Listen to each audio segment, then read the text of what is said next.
I've got one that can see. Logic before authority.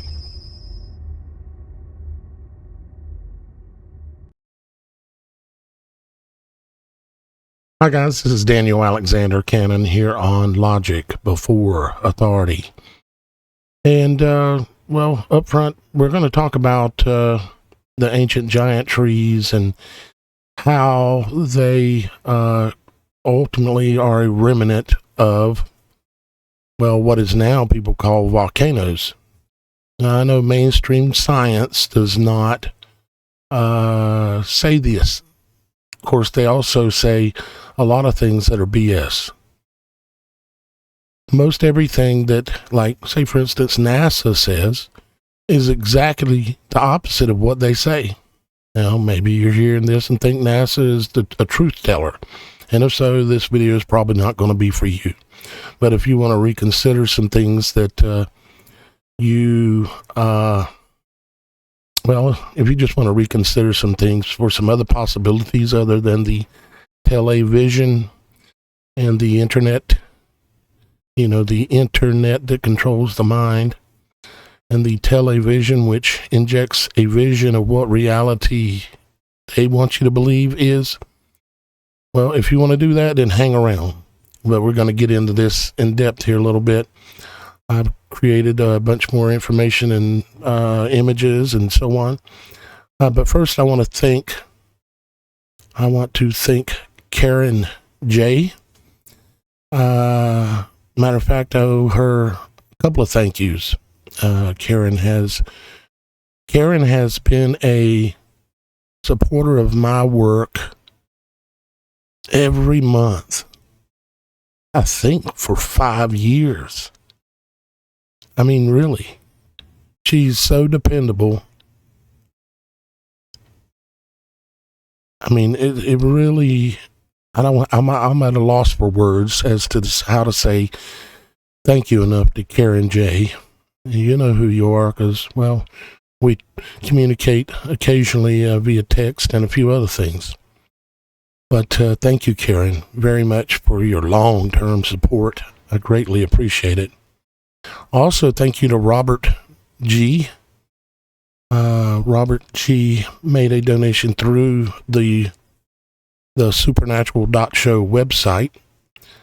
And I've chosen to keep the site up as long as it'll fund itself. And we're teetering on that, but so far I'm leaving it up because the Supernatural show ultimately will come back in a form or another. I'm just taking a break from that and doing what I've always done, which is just sit and talk to y'all guys directly about things that some people really enjoy hearing. And so I didn't get, Karen didn't say, or Robert didn't say exactly a topic that they wanted me to focus on, at least in the messages with the two donations that came in. I didn't get a specific topic.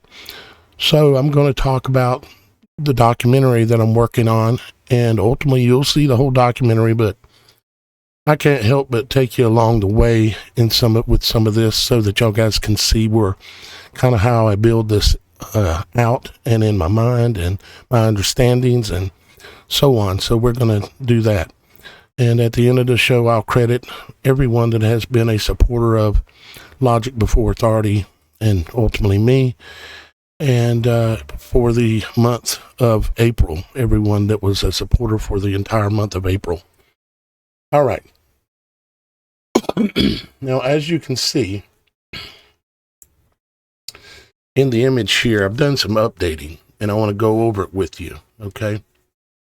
Let's bring this in a little closer. Let's see if I can get slightly closer again. Okay, here we are now on the left. Now, many of you already understand that there is plenty of evidence of giant trees from the past. We even have one apparently at the North Pole. Okay. And let's go back over here. Giant tree stumps. And they're like this. Matter of fact, there are some that look exactly like this. I'll explain the waterfall phenomenon later, the continuous nonstop waterfalls coming out of the top of the mountains. Because I'm already asking enough of you to understand what I'm going to show you already. But like Devil's Tower that was put in the movie,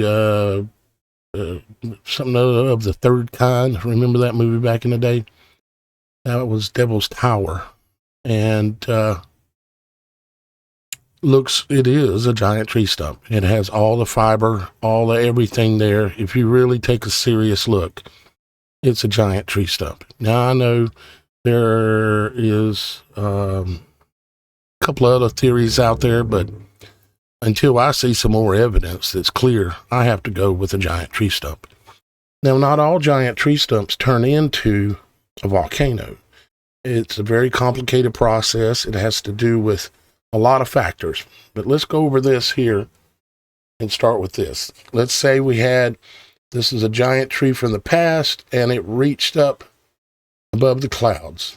What I've labeled this with is trees thousands of years ago grew to heights above the highest clouds. And they did. Okay, we didn't have the same atmosphere, the same oxygen levels. We didn't have the same weather systems that we have now. Back in those days, the trees ruled the skies, not the heavens, but the skies. They went way up. Number two, in time, the tree will die or be brought down, leaving the stump and the root system. You see, a tree, the leaves on a tree, they convert sunlight into hydrocarbons, okay? They take CO2 out of the air. We've all heard that the trees breathe in the CO2 and they put off oxygen. Well, where did the C go? The carbon go? The carbon goes from the CO2 that it takes in. The carbon goes to building the tree, okay? The tree itself, the wood and everything. And it also is used to combine with sunlight, okay, and is stored as what they call hydrocarbons, okay?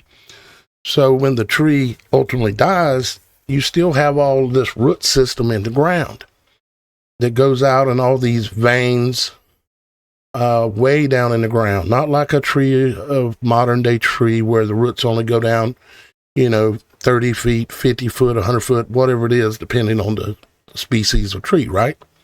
They go down. If the tree was as high as the clouds, you can imagine how the depth that they would go down. And I'm going to ultimately be showing you models of that as well here in the very near future. I'm working on it. Now, let's look at number 3, 4, and 5. Stored hydrocarbons do not just disappear. They are still there, stored in massive energy stored in a massive energy storage system, okay, which was the root system of the giant tree. Now, number 4, time itself transmutes and alchemically alters the stored hydrocarbons into one of various states. Various states like, what do they dig up? Well, they dig up and they mine for coal, gas, oil, and a lot of different variations of that, like shale oil and just a lot of different variations. But I didn't have enough room to list all that right here. Well, there will be a list. Number 5, occasionally when conditions, tree species, and water intrusion are right, pressure builds underground and pushes upward towards the direction of least resistance and explode outward. Now, our bodies even do this as well. If we have something that's in our body tries that the body tries to push it out if it's not something that really is supposed to be there, like boiling hot lava. It's just naturally going to try to push in the direction of the least of resistance, and ultimately ends up in a volcano in some cases, not all cases, and we're going to get into that as well. Now, let's go down and let's look at the key points here. There are extreme variables that can determine if a giant tree of the past ultimately turn into a volcano or not. Many times the same hydrocarbons transmute into coal fields, veins of oil or gas fields. Even after an eruption and release of pressure, over time additional pressures build, and the eruption may be repeated any number of times until the volcano energy is exhausted. Okay? So this is why, you get more and more eruptions. Say you got, because water is a big component. Water, H2O, when you hyperheat water and it expands, like if you've ever, most of you know what I'm talking about.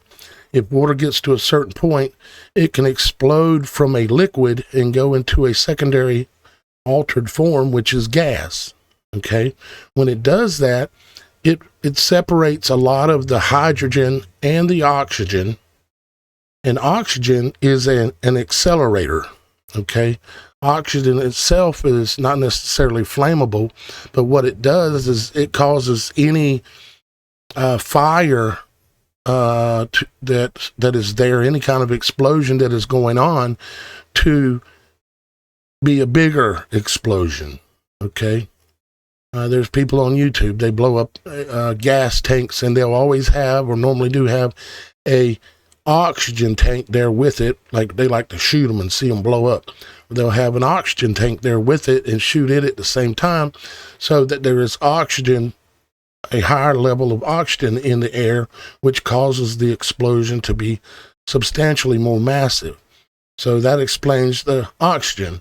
The hydrogen, it adds as well. So when you get water, you think, well, water is just going to make things cooler, and it can. But the problem is that when you superheat water and it flashes into gas, then you've got hydrogen molecules and oxygen molecules, which makes an explosive situation much more volatile. You understand? I hope so. Now let's look at our cross-section here, cross-section view of piping after tree death.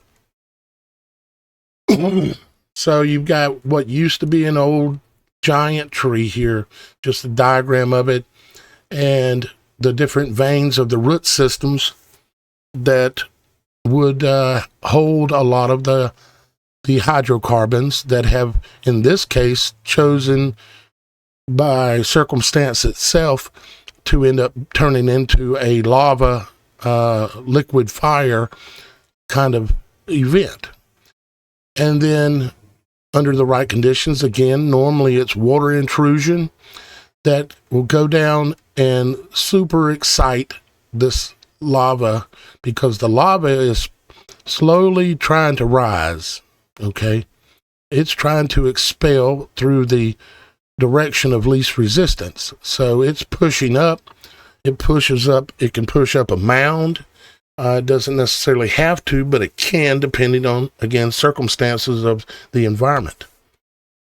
And as it's pushing upwards, it's destabilizing water tables that exist in the soil already, and can cause a fracture that allows that water to then pour into a lava-filled section of the old tree stump and cause an explosion. Okay? So now what you're looking at here in this image is you're looking at different layers of soil. Okay, you've got volcanic ash and soil, because this is currently a volcano that's been spewing out the exact components of a tree. Okay, all the same exact molecular components that a volcano spews, like silica, which is sand and dirt, mainly sand, silica, which they make your computer boards and all that out of, silica or silicone to make the boards out of, and it spews it. Like in Hawaii, they talk about these little glass things that look like pieces of glass that come down out of the air after a eruption, and they call it there's this feminine god that they claim lives in the volcano, and they Apello, something like that, and they call it her hair. It's like glass fibers, and that's just the silica that is being melted in the earth, mixing in with the lava and then being expelled. Plus, a tree itself has extreme high levels of silica in the tree itself. Okay. Ultimately, I will show y'all guys a list side by side. I'm already working on it, of the molecular makeup of different kinds of trees. We may even be able to get down to understanding what type of tree, if it still exists in a smaller form today, but what type of tree actually is the one responsible for volcanoes in some cases. We'll see. But we'll get that side-by-side list of what's expelled from volcanoes compared to what trees have in them. And I can already tell you it's basically identical. So we've got the volcanic ash and soil. We've got weathered volcanic rock. Below that, you're going to have areas of solidified lava flows, and you're going to have other things as well. And I'll show you that. Like over here, it says, like the different images it's showing you where there is coal field pipes. So some of the root system may have chosen, due to conditions, to turn into coal. This is why around mountains and around volcanoes, there will be a lot of coal mining. It's because it's the remnant of the trees. Same thing goes for oil field pipes, where you have oil in some of these areas, as well as the lava and the coal. And as well, you'll have gas. These little blue bubbly looking areas is gas. And then you have other material there as well. Most of it all biological at some point. It was some kind of living plant or creature at some point. Now, if we go down here at the bottom, I've got cross sections basically drawn out across here, so to kind of show you some of the images and stuff that's going to be in the documentary I will complete it.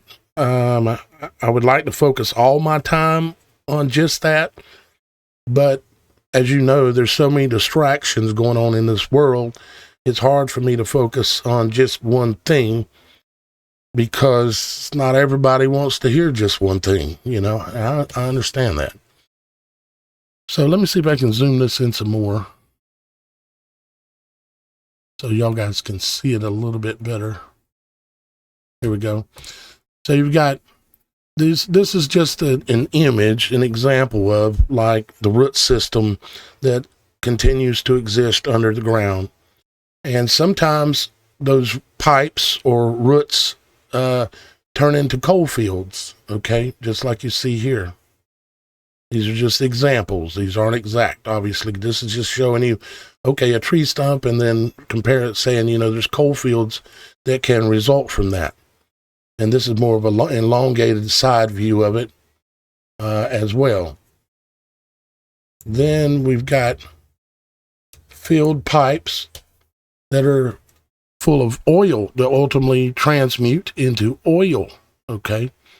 And you may have some of both, or all three, or maybe all 4 or 5 or 10 different versions of stored hydrocarbons that will come from the same tree or group of trees. Okay. So you got the oil as well. And you'll, in cases, also have gas, where the gas itself will be stored under the ground. Sometimes you get oil and gas together, and sometimes you get, areas that have, again, the coal, oil, and gas all in the same area. And occasionally, yes, even a volcano as well, because all of it is coming from the same general sources. I'm not saying every lava field or every coal field or every gas field was a giant ancient tree, but it was a giant ancient something that was alive at one point. What I'm saying is that the volcano is the big issue, meaning that they've lied to us about what volcanoes actually are. They've lied to us about the world that we live in. They've lied to us about, well, it'd be easier to say what they haven't lied to us about, and I'm not sure what that is. Do you know what they haven't lied about? I mean, really? If you're being honest with yourself? I mean, I don't know. I mean, they say, well, the sky is blue. Who decided what blue is? I mean, is it blue? Well, why is it blue? Well, I could get into that and explain that, but I'd get off subject. I could explain to you why it's blue and why sunlight and daylight are two different things. You see, in short, daylight is the excitation of noble gases in the heavens above. And the color that we see, just like in neon lights, which all have noble gases stored in the neon lights, and then they apply a current to it, they excite the gas, and it puts off, depending on what gas it is, a different color. Like most of your, we're all familiar with like the blue and purple, lights, the neon lights, and that's due to the color called neon, or the gas called neon. So that's daylight. And what excites it ultimately, of course, is the sun. But the sun is a different light. It is a direct light that's coming directly from the sun. The sky being blue is because of the excitation of the noble gas that is called neon. Okay. And there are a number of different noble gases, and they all collect. They're called noble because they don't associate with other gases and other air type of things. They like to lay in layers of just what they are, which is all noble gas in this layer, all other types of noble gases in other layers. So, well, there's my attempt at a short explanation anyways. So what I've been doing is, here's another version of that image. Here's another version. Here's another version. And this is another version. And then here's another version. I'm having to make revisions over and over and fine tune until I get exactly what I want. And that will be shown ultimately in the documentary, along with a lot of other things once I get it done. It'd be nice if I had a sponsor that would step forward, that could sponsor me for 30 days so that way I could focus strictly on that and get this documentary done. But it'd have to be a pretty good sponsorship for me to focus, allow me not to be doing videos every day or every other day, and just focus on getting it done with the documentary about the secrets of the trees. So, with that being said, I could get into a lot of other things today, but I'm going to kind of keep it short. Shorter, typically more people will watch a shorter video, and I would like this information to get out. I don't mind if other people grab it and run with it and make their own information. This information does not belong to me. Yeah, I believe that I discovered it from basically the only, what word can I use? Lower class individual, the elites of this world, if you want to use that word, I should call them elite pedos. But the elites, they have access to this information. They know what volcanoes are. They know what the image of the world is, okay? They know why I spell it WHIRLED. They understand these things, highly likely, at the, kind of more towards the top, like your actors and your movie stars and all that. I don't think they really know that much. Matter of fact, I know that for sure because I've had communication in the past where people send me messages from all over the world and all kinds of people. And just put it this way, there's been people that contacted me that are very famous and liked my work and learned a lot and blah, blah, blah, which I appreciate it. So anyways, keeping this video short, I do want to go over for the month of April the people that did, in fact, make a donation to support my work. Robert F., Brandy E., Paul H. Y'all guys know who you are, and I thank you guys very much. David M., Michael Q., Joshua C., Excel Carpet Cleaning. Well, if you had a chain, you'd get a little bit of marketing off of this, wouldn't you? If anybody's got a website or something they would like for me to mention, as long as it's righteous, I would do it. No matter how big the donation is, if it's not righteous, I'm not promoting it. I don't sell out. Diane M., John B., Chris M., Felicia M., Mary B., David M., Billy W., Robert G., George I., Lionel C., Robin W., Kimberly G. Again, Nora C., Jacqueline P., Daniel L.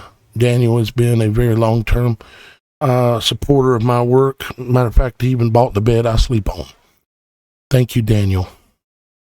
Robert A., Hoyle S., Kathy J., Charles M., Bobby S., Ted M., Diane M. again, and John B. again, and David A., Paul M., Karen J., and Karen made a couple of donations this month. Again, very, very long time supporter, competing with Daniel L., as a matter of fact. Quite a few of you have been there for quite a long time, like Diane M. and others. And also Robert G. I think y'all guys, you made it where I could make it through this past month and still have a little bit going into this month. And we'll do this again starting in May. And I do pray that y'all guys will choose once in a while here and there to support this work, because no one else is doing this kind of work. Not really anyone else. And there's a lot of other subjects that I'm working on as well, that some of which you know about and a couple of which you don't know anything about, but they're coming soon. So with all that being said, thank you all for your support this month, the month of April of 2026. I love you. Father in heaven loves you, and he'd like to hear from you every once in a while. So make sure you take a little private time when you're somewhere by yourself. Just talk to Father. You don't even have to speak a word. He's there all the time. All right. I love you. Bye-bye for now. I've got one that can see. Logic before authority.